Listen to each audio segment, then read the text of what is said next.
Nirmala Kenyam via Kanwar Online TV, Rajadana Balat Kajan Guasame, Raj Mishalata Trump, la queer president dung America, Misha America Concave. Guasame take Raj Mishalat Trump Gurno Banyuak Yaken. Trump che Christiani, Shaka Jogano, Shiabila Quine, and Yok, Moyana Quine Kajarona me. Koko Korunu Dang Wantin Beben, Shiabla dear Kaquida, Ko Shiabinoko Queen. No ngaje jen o men pen de yana kwanga jen o rwandi lan kalat shia konok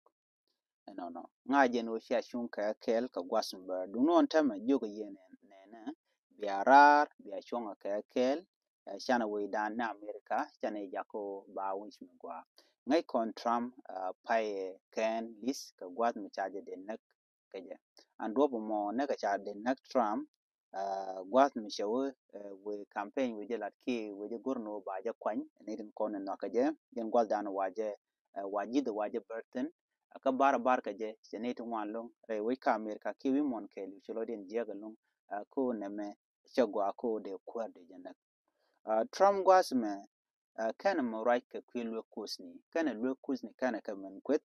no nika gwase we ka siyasa ki we ka politika je kana men kwet and point and Trump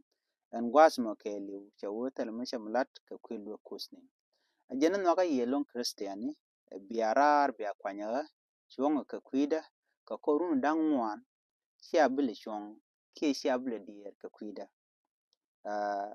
ajena mo pas and Trump bar dial baga jaga jago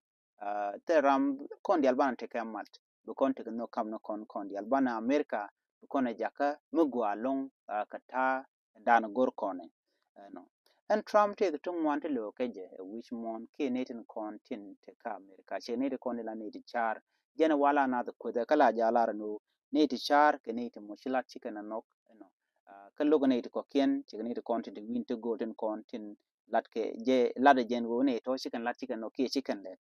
ci Trump je ne to a generation kanok ko go ne je ne to bikelet duno shagu je no na me Trump ko de ke lada ticho den lot ka jana bala ko gwe ke je lungo no ne to ngwana no jen mu wo kwar ka america jen no win mon badak jen do badana shi christiani shi kana gode kana kwan gaje sharaje mo je kwen jene langa yeko biya kwanya mekan ka machine lara mo ko ke kuje mo bela men gwana jen ko de we dan da mo kwa duno rwanye Trump te la lara no wala kantin konte pen wo dong de je kwan no antama ci ngai kone ci Joe Biden ci rodo wuch re ko bela kwar ke jarwana me mo natna ron kin daro wi jendang rodi cha je no jene wate ge joy en chal ke covid-19 ana mo karwade che Joe Biden che Jacob Open no kano cha Trump cha jelle de on no de jenak ka kwai karama dana naga man de jenak ke ne content pin mi ten jak Trump ko barek baje ko rek an ci Trump de je Trump kana jere les ko cha je ber men ji dara ma cha ji to cha de long cha je ber we mean that cha de ber dere no allo kana jena la lar ke ngak che kan to ruka jen kan to ruka na mo ko la kona lar bo ko ni de konti la nazeno mekan liad mekan ben changle laring mutedi bo che de je no che Trump che kan re ka medi da long en urdan en she de nak te ka runde jandang ro koro de lo ngat matot magan matot ne me agenda nan di yana ling kwi rwaniten kon lat koro de ka america ka Trump entame ejene bala kwar enyo kwati Joe Biden che opinya ke chero do wojo che bute gwadan ba wi ba ga kwenten te ke shek do dien misile ne ben ko belela kwar ke ba jon kel kan Trump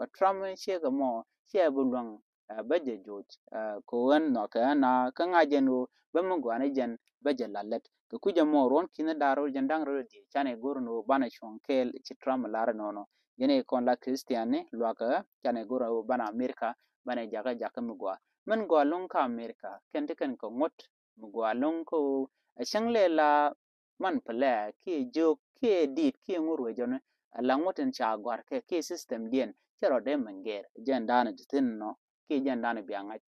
tele ramme bi mi je bi men lat ka America mi bi ngot bu ka gere chang bu ko wal ko karot dien lel karot dien de kan te ka ngon no bum bum metal wini dial wi mon ke liu kan tin ngotin kon te ke kan yen kan system yen ke kan yen America num jaga America ko a great country wi mon ke liu no mo agenda ndi ling ka raja dan cha Trump ani bi atake mal gore jenu diyen nyone de ko ken ban le je mu